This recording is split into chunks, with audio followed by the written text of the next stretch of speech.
to them, oh, you know, get over it, you know, why aren't you doing it? It's that easy, like, what is wrong with you, basically? I think we need to consider how the other person feels and appreciate, or take into consideration that it is a tough thing to do. So 3, nurture yourself. So basically what I mentioned, you know, exercise and keep yourself active, you know. 4, take your time, but do not get stuck. Get out and perform new activities. And 5, I think it's the most important thing, reflect and rebuild. I think every relationship has positive and negatives, especially if you broke up with somebody or something happened, you know, you can reflect on the positives. You know, it doesn't have to be all negatives. And you can reflect on the negatives, obviously, like, oh, what did I do? Maybe I should have chosen. Okay, write all about it. So research actually says that if you keep a journal, it can actually affect your affective mood. So maybe a helpful alternative to maybe coping with the breakup is writing about it. Write about how that person made you feel. Write about what you think went wrong with the relationship. Write about what you wish, you know, for future relationships. So I thought this study was really useful. Talk to parents and loved ones. As I suggested, research shows that people who have a strong tie with their parents are more likely to cope better with relationship. For example, me and my mom are like, you know, type. So, you know, I think that research has some merit.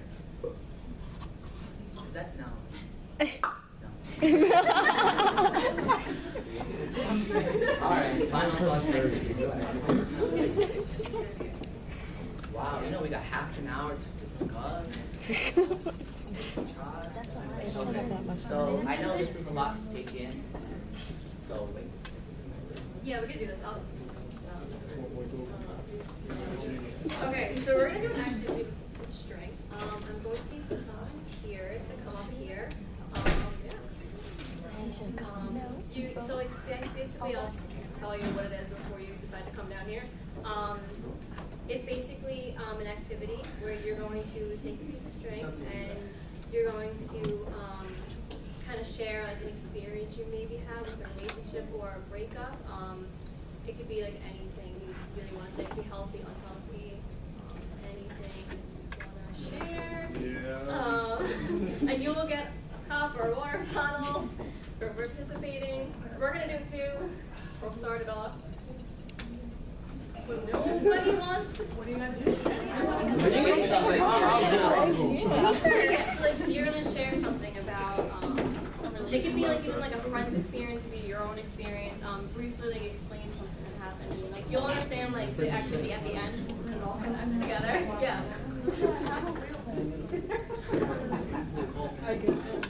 Yeah, more. Yes,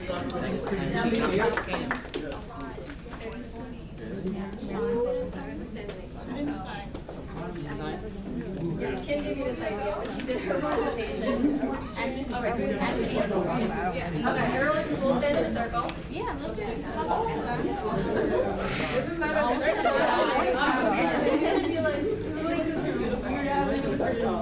oh, that's fine. Okay. Yes, Kim. Okay. So I'll start off. So I'll just talk about like a relationship I had a few years ago. I'll briefly explain it. It was like a nightmare, to say the least. I was 19. I was with an older guy, and at first like things were fine, and then as time went on, things just started to go out of control. He used like a lot of like emotional abuse. He would try to make me feel guilty about everything. Like he had me in the palm of his hand basically. And I like basically did like anything he said. Like if he wanted me to like come meet him somewhere, like I would do it. And I live on Long Island, he lived in Brooklyn, so like I spent a lot of money like going back and forth on the railroad that summer. And yeah, and so basically after some time, I found out that he had a girlfriend the whole time. But also, he always told me that I couldn't come over to his apartment because his roommate was like an alcoholic and like she just like wanted, you know, she just always got mad at him when he like had people over. Turns out his roommate was his girlfriend. So yeah, it was a disaster. It ended really bad. talked to him since. But no, I learned. Yeah, no, like, I feel like yeah, I was like it was one of those relationships where like I still like kept going back to him. Like I like believed him when he said he was gonna leave her and everything. But honestly, like I learned a lot from that relationship. You know, like I've learned to look out for signs like with future partners, like and so yeah, I think it taught me a lot in the end. It was like a blessing in disguise. Did you tell her? Oh, that's another story. I tried to, and then he like basically threatened me that I don't even know, like I forgot what he said. It was something like ruin my life or something, but like it was just, and like I was young at the time. I was 19, so I was just like, so then like he was just like, oh, you're gonna tell her like this was all a lie, blah blah blah. He made all this up, so I did, and I was just like, you know, I'm getting myself out of this. Like he can go cheat on her with other people. Like I'm done. So yeah, so that's me. All right, so I'm gonna hold the string. I'm gonna pass it to somebody else. Whoever wants to go next. Thank you for sharing. Yeah. Okay, was in a relationship for 3 years, and it was abusive. And when I tried to leave, my brother got involved, and my brother hit him, and he sued me. I got sued for physically harming someone that I never did. My brother did it. So I'm very glad to be out of that relationship. That's my story to everyone. If you get abused, get out. Because it cost me, besides the emotional issues, it cost me money to prove that I did not assault him. Even though I'm 4'11" and he was however big he was, I'm getting now emotional. So I'm going to pass this, but that's all I want to say. Thank you for sharing. Yeah, no problem. And you hold your strength and your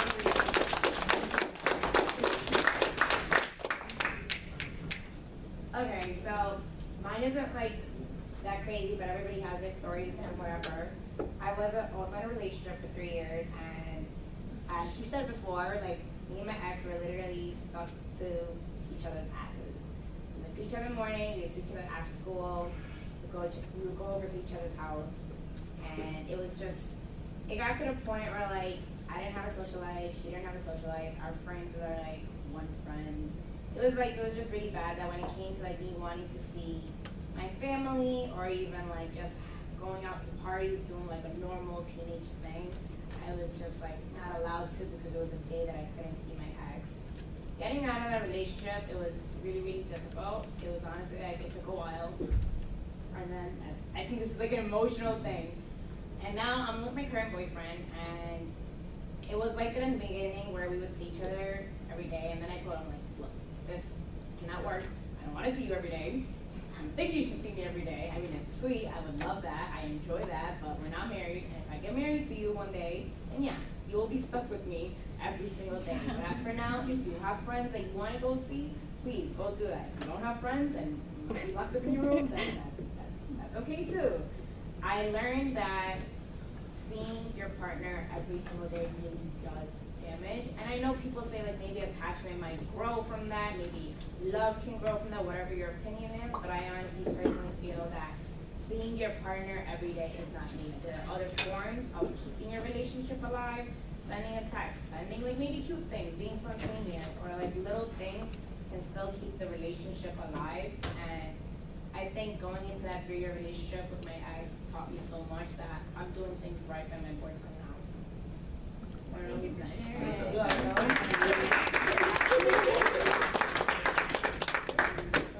Well, No, you don't got to be that long. well, mine is well, I'm in a relationship now, so there's nothing really, I guess, I'll think about it. So I'm just gonna share my friend's experience. I had a best friend. We were like to hit, like we were friends. Like I would ride for her, and then she got into a relationship, and her boyfriend kept pressuring her to get all the friends away from her. So she basically came and attacked me until the point that we couldn't be friends anymore. And she broke up with him several times. She'd come back to me, and then when she got back with him, she completely ditched me. And I feel like that friendship really left a mark in me because I can't really trust people like that anymore.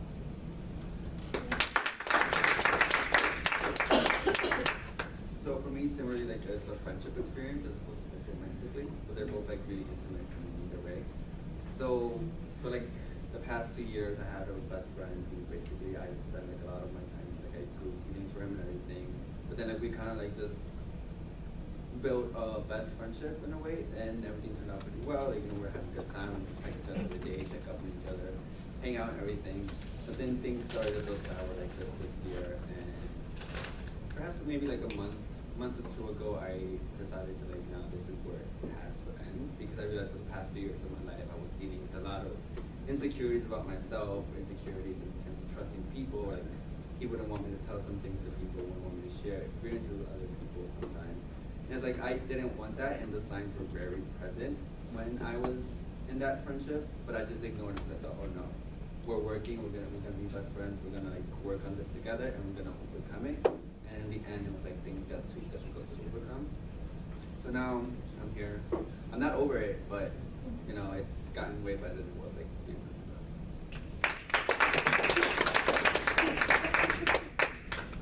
So I'm sharing my best friend's experience like her. She got into this relationship, and it just turned out like she just turned out to be like so like possessive with her boyfriend. It lasted 4 years. They recently just broke up, and you know I started seeing her like less and less. Everywhere they went together. We started really like distancing from each other. Barely talked, and we were like friends for like 15 years. We barely talked. And she was really like extremely possessive, jealous with him. She would like track him down, hack into his email. They would have like iPhones. She would like go to like the locations, like just do like these insane things to track him down. To the point where like when she would tell me these things, I'll be like, you know, like that's not good. Like, you know, you have a problem, you know, you should like look into that. And then she stopped telling me about anything about the relationship. They moved in together. Once in a while, you know, she would want to see me. We would try to go get something to eat, and then he would show up out of nowhere. So like, it got to the point where like I couldn't get like alone time with her. If I called her like for something like personal, I would be on speaker and he would be there. So it was just like they just became like one person, and she made him like part of his friends. She didn't like his family, so it's like he couldn't really go see his family. And just like reflecting back on the whole presentation today, it was like that relationship, just like, you know, it affected me, it affected her family, his family. And then, you know, he just got so fed up that they were living together. And one day he just like told her like, you know, pack up and like leave. So the breakup was like really bad. And now she's like, you know, coming back to me like every day with like all these things and all these stories and like I had no idea about. And it's just, you know, like, I guess, you know, we really gotta like see the signs and like be more aware. And like if we have friends going through them, maybe not like isolate and like let them be, maybe like be more consistent and like be there for them and like talk to them, maybe get some like sense to them.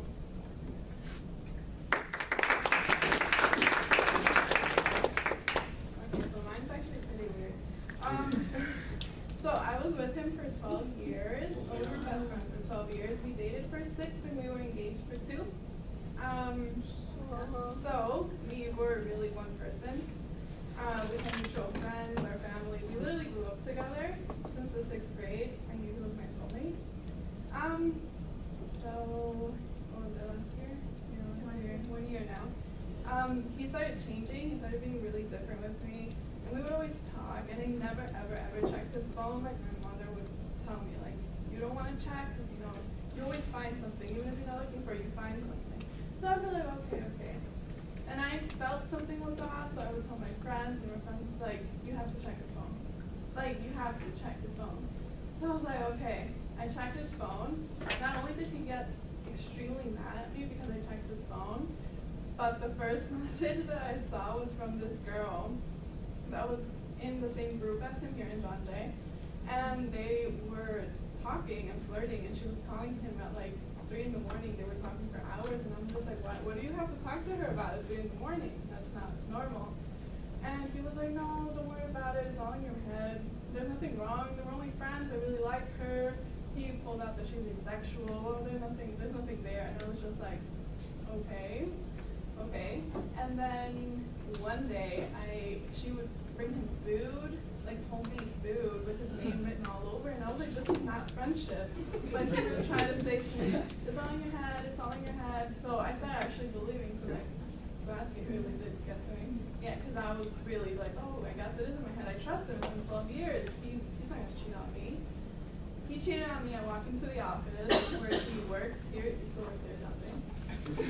pushing.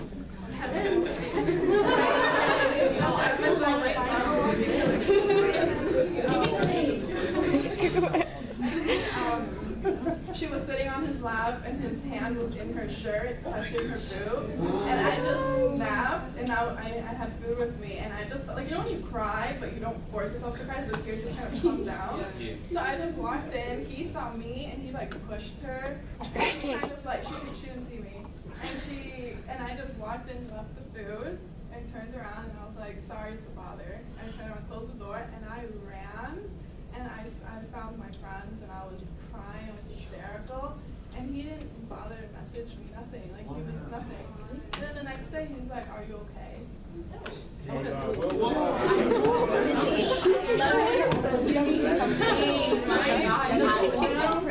Contact information. That shit got me so mad. I would have cracked him. Yeah, everyone was shocked. Like, I dealt with like, clapped him "You and hit her him?" on And I'd be like, oh my god. Like, his friends were like, no, he's incapable of cheating. And I was like, I have emails, I have text messages, I have phone calls. How much more do you want? And they're still dating till this day. And he was telling me that's not my girlfriend. He'd introduce her at parties as his girlfriend. His friends would tell, because we had mutual friends, they would tell me, Kim, he's introducing her as his girlfriend. And I'd be like, what? You moved on so quickly. Here I am trying to make this work, and you're already doing stuff with her. And she ain't exactly. She's fine.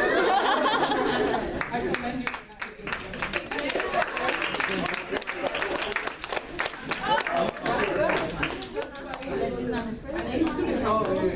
We have enough time? No, we don't, guys. Yeah, we do. 5 minutes. Wait, you said office. Are they in student Yeah, I council? wanna know what this is. Finish. They're in student council? I have no idea. You wanna go? What's his name? All right, guys, no. We have 5 minutes until 2:50. I'll keep this brief. So, yeah, so I'll keep this brief. This was like last fall semester. Me and her, we still good friends to this day, but what I really learned from that relationship is like you first gotta be like best friends.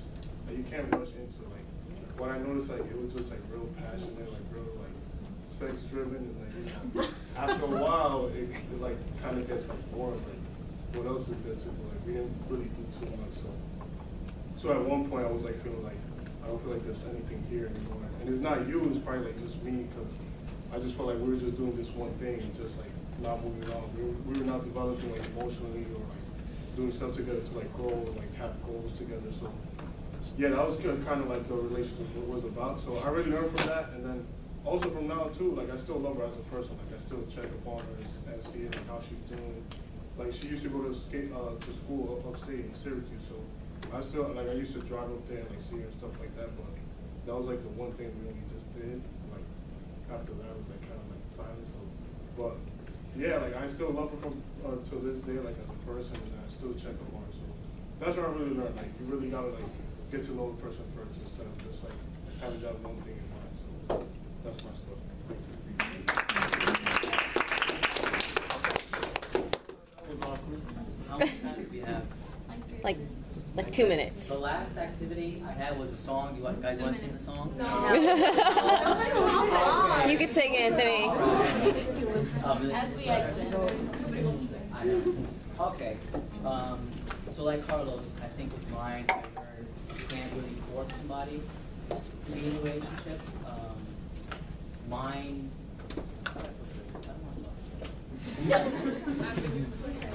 I am awesome. No, it's not. It's just sometimes maybe you're not.